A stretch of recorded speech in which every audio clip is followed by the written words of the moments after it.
시편 65편 1절부터 13절 말씀 보겠습니다.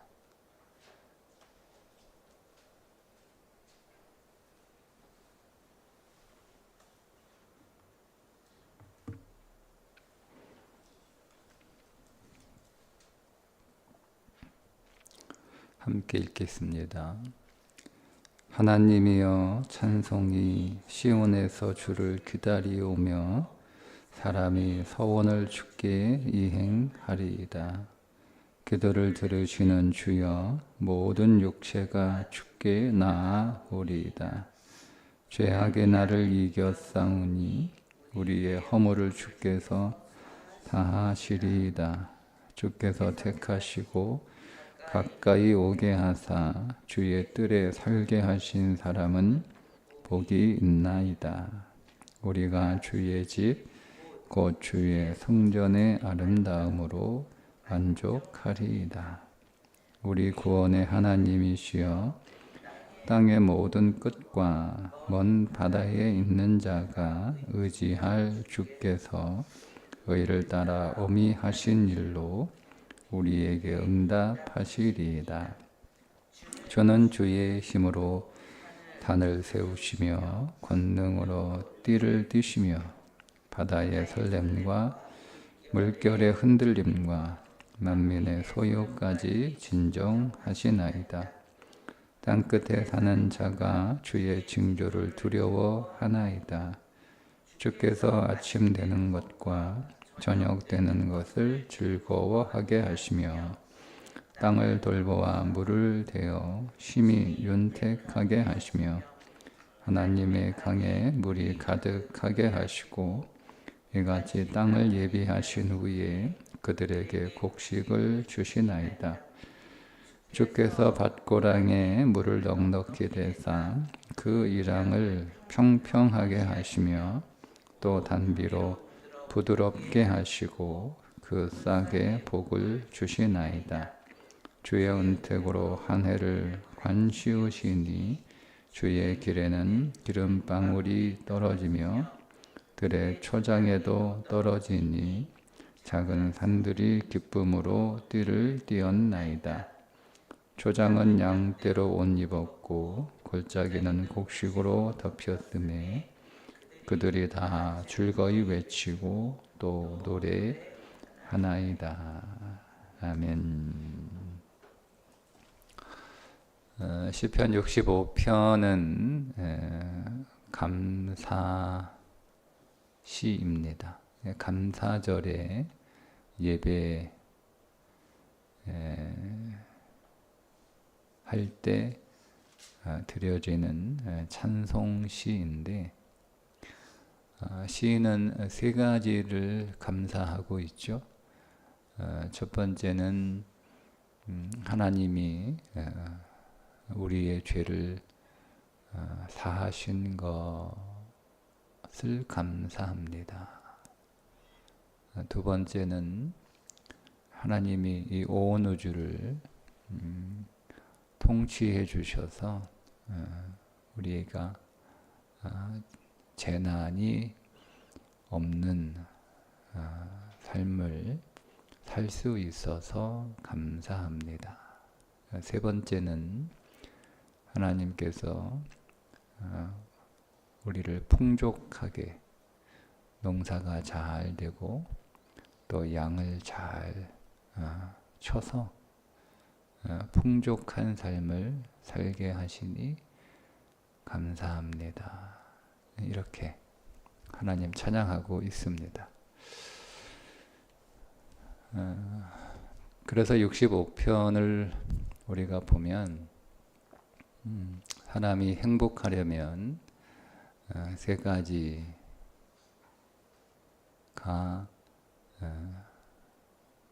있어야 행복하다.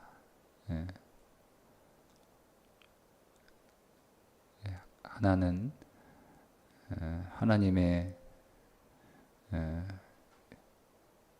임재 앞에서 하나님과 친밀한 관계가 될 때 사람은 행복하다.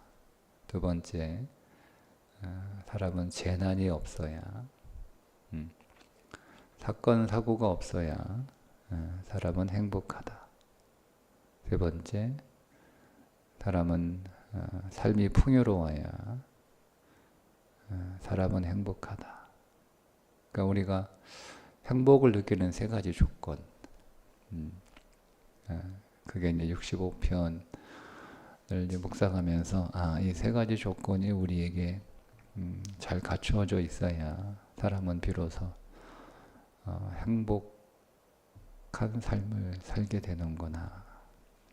근데 이제 이 세 가지가 사실은 항상 잘 갖춰지기가 쉽지 않잖아요. 그러니까 우리의 삶이 늘 이렇게 풍성하고 넉넉하지 않잖아요. 때로는 우리가 수고했는데 우리의 삶에 기근과 흉년이 들어서 우리가 수고한 것보다 더 못한 그런 삶이 있기도 하고, 때로는 우리가 어떻게 할 수 없는 재난이 우리에게 닥치기도 하고, 그래서 우리 안에 이 세 가지가 완벽하게 갖추어져서 행복한 삶을 살아가기는 쉽지 않습니다. 다 내 뜻대로 될 수 있는 건 아니잖아요. 자, 그런데 오늘 이 시인이 하나님 앞에 감사하는 감사의 순서를 우리가 좀 눈여겨볼 필요가 있습니다. 제일 먼저 시인이 뭘 감사했죠? 우리의 허물을 용서해 주신 것을 감사합니다. 그래서 하나님의 임재 앞으로 나아갈 수 있도록 하나님 앞에 나아가고 하나님의 성전에 나아갈 수 있게 하신 것이 하나님 너무너무 감사합니다. 그 다음이 뭐냐면 재난이 없는 삶을 하나님 감사합니다. 그 다음이 풍요로운 삶을 감사합니다. 자, 그런데 여러분, 우리는 감사의 순서가 어떻습니까?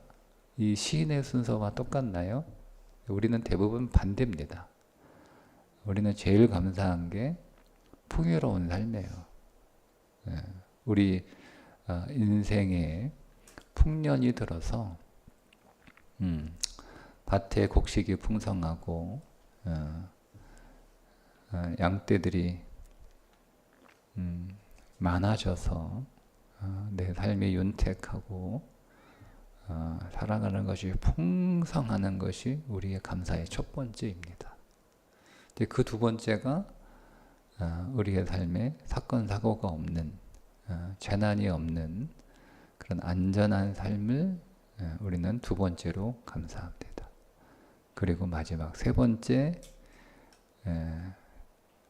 하나님 우리를 택하셔서 우리를 죄와 사망에서 구원하시고 하나님 예배할 수 있는 삶을 살게 된 것이 감사하다. 이렇게 우리는 이 시인과는 감사의 순서가 거꾸로 되어 있는 거죠. 그러니까 이걸 교정하라는 거예요. 교정하라는 거예요. 우리에게 정말 감사한 건 제 우선순위가 하나님이 오늘 우리의 죄를 사하셔서. 근데 오늘 우리 성경에는 3절에 보면 죄악이 나를 이겼사오니 우리의 허물을 주께서 사하시리다. 이렇게 감사하고 있는데요. 자, 우리는 죄를 이길 수 없죠. 우리는 늘 죄에 실패하는 자들입니다. 그러니까 내가 죄를 이길 수 없어요. 그러니 우리는 그 죄로 말미암아 언제나 사망 한가운데서 살아가는 존재일 수밖에 없는데, 하나님께서 우리의 허물을 용서해 주셔서 그 사망에서 구원을 얻어 생명 가운데 살게 하셨습니다. 자, 근데 우리가 우리의 죄가 그러니까 우리에게 허물이라고 하는 것은 약간의 허물이라고 보통 생각을 하잖아요. 근데 여기서 번역을 허물로 했는데 원래 이 허물로 번역된 이 단어의 의미는 언약이라는 뜻입니다. 계약이라는 뜻입니다. 그러니까 하나님과 약속한 계약을 우리가 파괴한 거예요. 그럼 어떻게 되겠어요? 그러니까 약간의 문제가 아니고 하나님과 계약. 그러니까 여러분 고대 사회에서 계약은요. 그 계약을 파괴하면 그 계약을 파괴한 사람은 동물이 쪼개지듯 그렇게 쪼개지는 수준의 죽음을 당하는 것이 고대 사회의 계약입니다. 그러니까 우리가 지금 뭐 생각하는 그런 계약 그런 수준이 아니에요. 우리는 뭐 계약 언제든지 파괴할 수 있고 뭐 위약금 물어주면 되지. 우리 그 정도잖아요. 근데 고대 사회의 계약은 그게 아니에요. 동물을 쪼개고 그 사이로 계약 당사자가 지나가면서 계약이 이루어지는 건데 그 말은 우리가 계약을 파괴하면 그 계약을 파괴한 사람은 이 동물이 쪼개지는 것처럼 그렇게 몸을 쪼개버리겠다. 그게 고대 사회에서 계약에 대한 기본적인 개념이에요. 그러니까 여기서 말씀하고 있는 이 우리의 허물의 그 허물은 그저 작은 실수가 아니죠. 마땅히 내 몸이 쪼개져야 하는 그 무시무시한 대가를 치러야 되는 죄입니다. 근데 우리는 그 죄를 이길 수 없다는 거예요. 아무리 노력을 해도. 그런데 하나님께서 사하셨다라고 하는 이 단어가 두 가지 뜻인데요. 하나는 덮어주셨다 이런 뜻이고요. 하나는 글자 그대로 용서해 주셨다 그런 뜻인데 이게 이제 사실 두 가지 의미가 다 있는 거죠. 하나님께서 예수 그리스도의 그 대속적 죽음을 통해서 우리를 용서해 주셨고 그 예수 그리스도 안에 우리를 두셔서 그리스도의 피가 우리의 죄를 덮으심으로 우리가 용서를 받았다. 그런 의미를 다 담고 있는 단어입니다.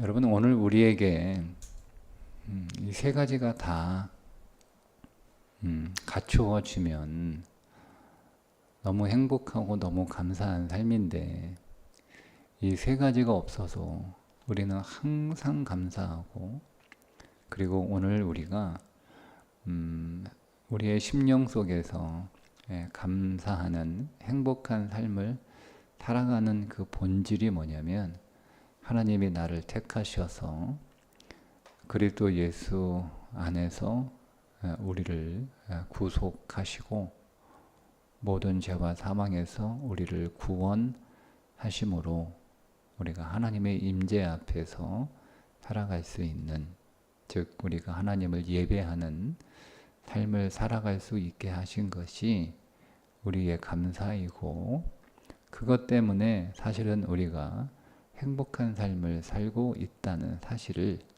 오늘 이 말씀을 통해서 우리가 깨닫게 됩니다. 그러니까 여러분 이런 거예요. 우리가 사건 사고 없이 재난이 없는 삶을 살아갈 수 있어요. 그죠? 우리에게 재난이 없잖아요. 현재.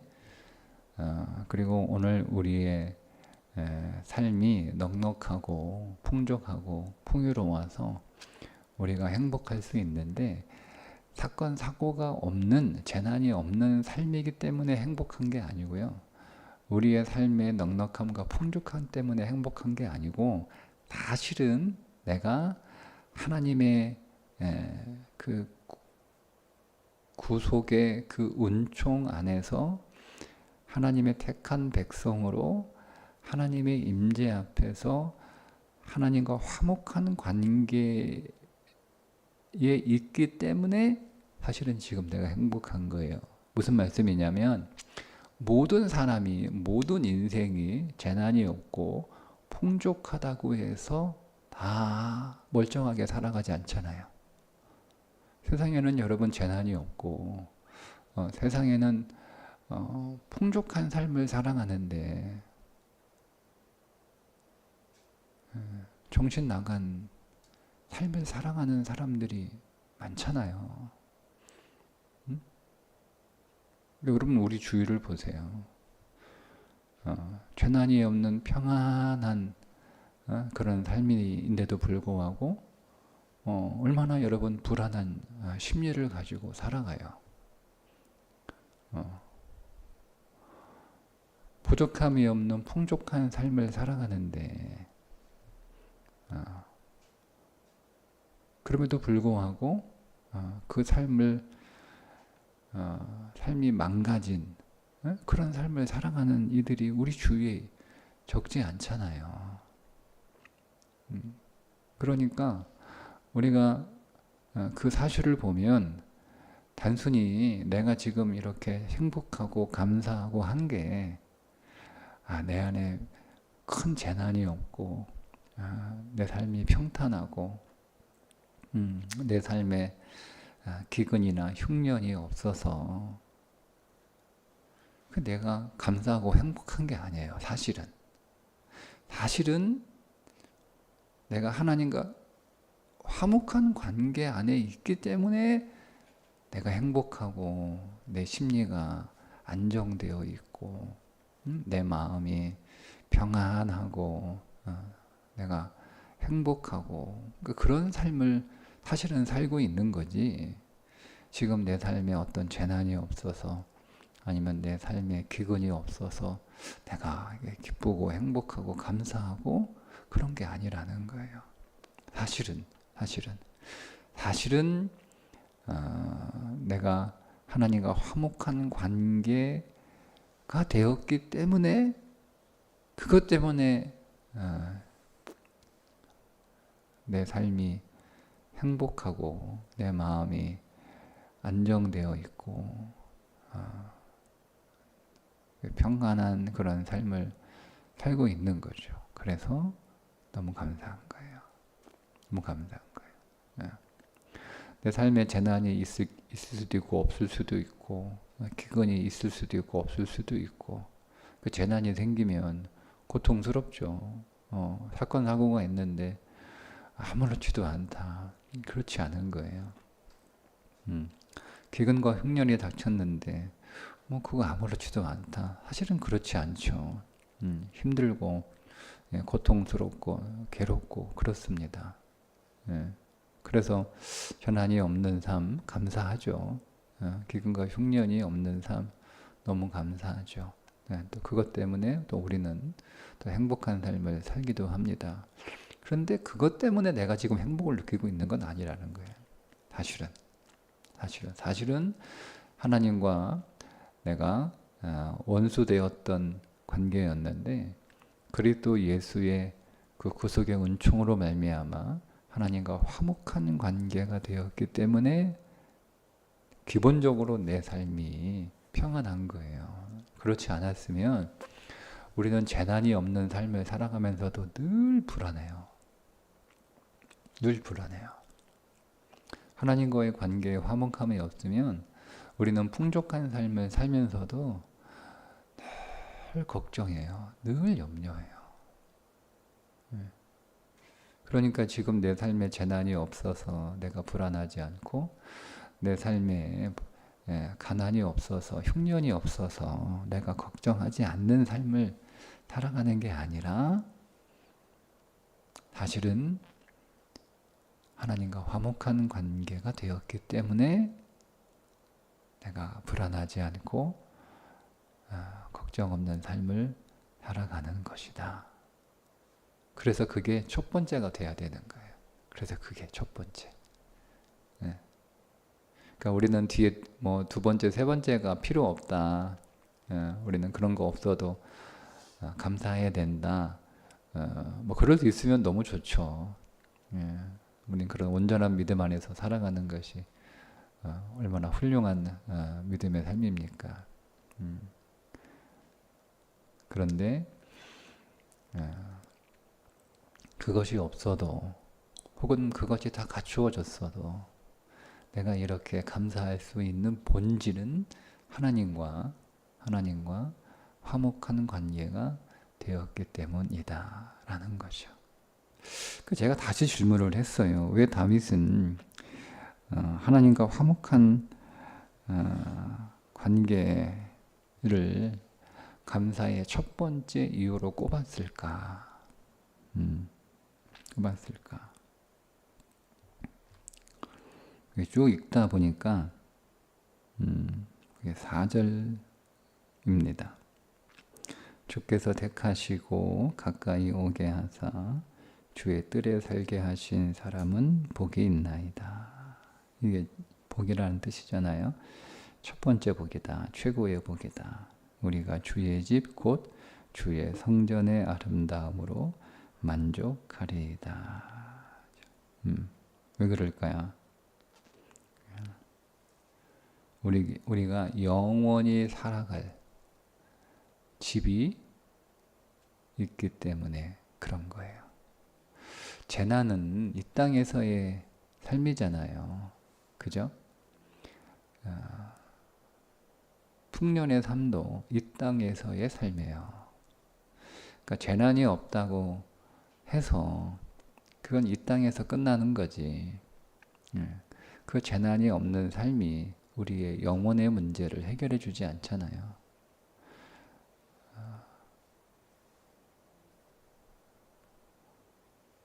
풍성한 삶이 이 땅에서의 삶이지 그것이 오늘 우리에게 영원한 문제를 해결해 주진 않잖아요.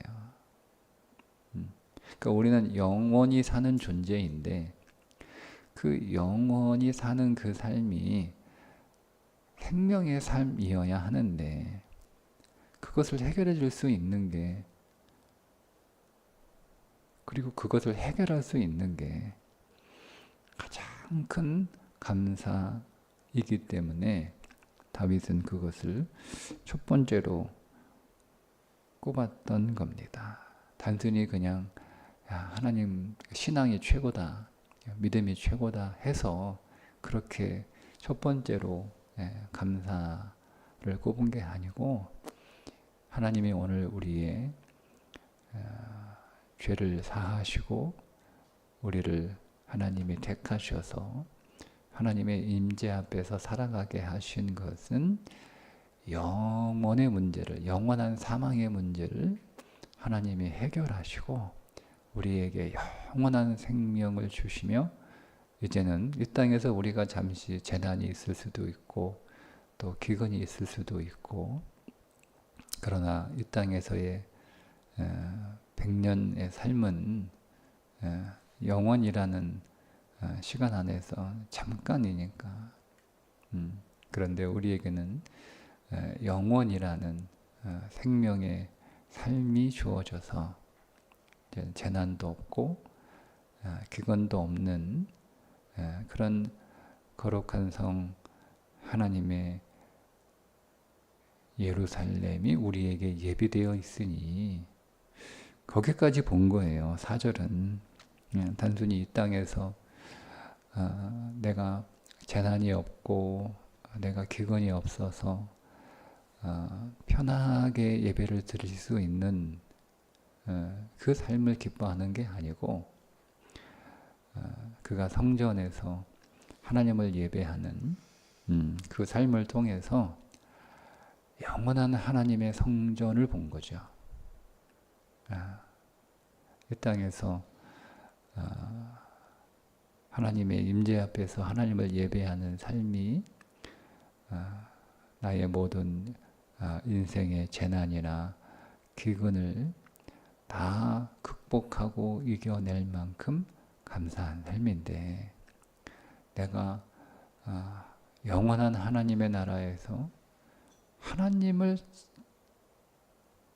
찬송하는 그 삶을 살아갈 수 있게 된 것이 얼마나 내게 큰 복인지를 다윗은 본 거예요. 영혼 안에서.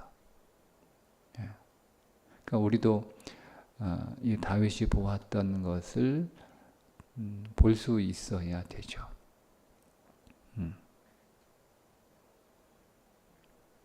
내가 하나님의 집에 와서 하나님을 예배하는 삶이 이렇게 행복한데, 그런데 이 땅에서의 교회는 모형이잖아요. 모형. 네. 진짜 하나님의 성전이 우리에게 지금 다가오고 있잖아요. 요한계시록에 있는 말씀처럼 거룩한 성, 새 예루살렘이 지금 우리에게 다가오고 있잖아요. 거기에서 이제는 하나님을 예배하는 그 영혼의 삶을 살아가는 거예요. 얼마나 요한계시록에 있는 말씀들이 우리에게 소망을 줍니까? 우리가 이 땅에서 하나님의 그 임재 안에서 예배하는 삶이 참 행복하잖아요. 내가 참 이 땅에서도 평생 내가 교회에만 있었으면 좋겠다. 내가 평생 하나님만 예배하는 삶을 살았으면 좋겠다. 얼마나 좋습니까? 근데 이걸 정말 영원히 할 수 있는 그 시간이 우리에게 다가오고 있고, 그 삶이 예비되어 있다는 게, 준비되어 있다는 게, 그게 약속되어 있다는 게 얼마나 감사한 거예요. 그래서 하나님과 화목한 관계가 되어 하나님을 예배하는 그런 삶을 허락하신 것이 첫 번째 감사 이유였던 거죠.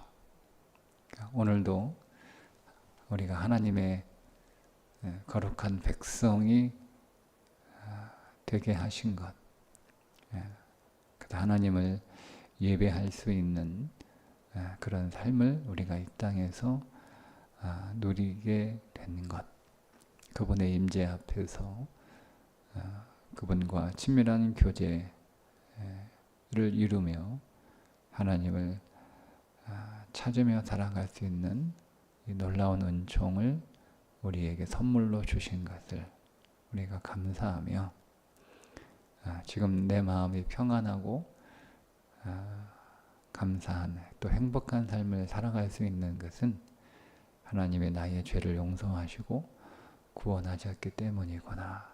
우리 다시 한번 확인하고 오늘도 기쁨으로 사는 하루가 되시기를 주님의 이름으로 축복합니다. 기도하겠습니다. 하나님, 오늘 우리의 삶에 재난이